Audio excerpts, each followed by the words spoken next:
Work permit system. In addition to risk assessment, HSSE training and proper work conditions, a work permit system is an integral part of a safe work environment. Any non-routine activity involving dangers requires the issuance of a valid work permit.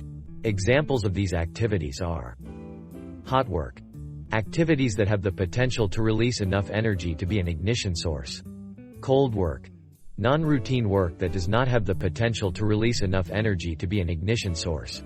Confined space, entering or carrying out work in enclosed areas that have limited or restricted means of access, or may contain a hazardous or toxic atmosphere. Vehicle entry, entrance of a vehicle into a restricted or hazardous area. Electrical work, work on electrical installations regardless of the location of the workplace.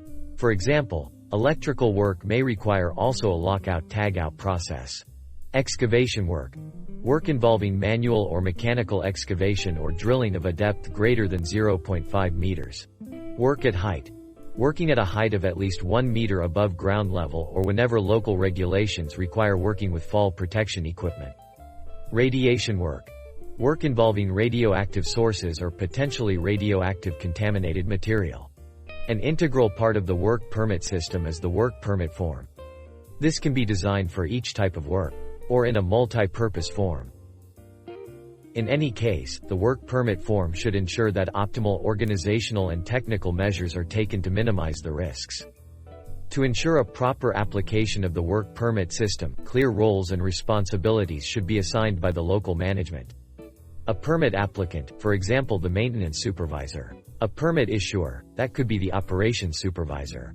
A permit receiver, for example a contractor. And a safety checker, that could be someone from HSSE. In general, the work permit system is structured in the following steps. The permit applicant, together with relevant parties, determines the scope of the work and job details, such as location, work methods and tools. Documents such as risk assessments, instructions and applicable management of change reviews should be thoroughly prepared. All safety requirements, precautions and controls shall be planned by the permit applicant. In some cases, several work permits should be issued to carry out complex tasks. The permit issuer makes sure that no conflicting permits are issued at the same time. The safety checker makes sure on site that all necessary safety checks have been performed, all precautions taken, and that the persons performing the work fully understand all the HSSE risks of the task. After verifying that the conditions and equipment on site are safe to work, the permit issuer signs the work permit, authorizing the activities to proceed. The original signed copy stays with the permit receiver. A first copy stays with the permit issuer. And a second copy shall be provided to the control room. The permit receiver should ensure supervision of the works, and that all controls are maintained throughout the duration of the tasks. The permit issuer should monitor the permitted work on a regular basis. If the work site conditions change, the permit issuer may suspend or cancel the work permit accordingly. For example, when an unsafe act or condition is identified, the work permit shall be suspended. In case of a fire alarm, the work permit is automatically cancelled. When work is not finished at the end of the permitted timeframe, the work permit can be extended for maximum 2 additional hours.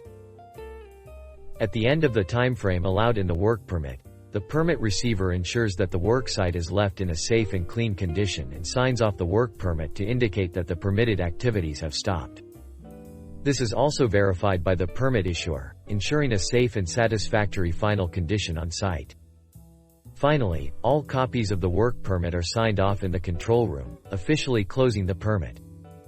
As you have seen, a work permit system is vital to ensure a high level of safety at all operating sites.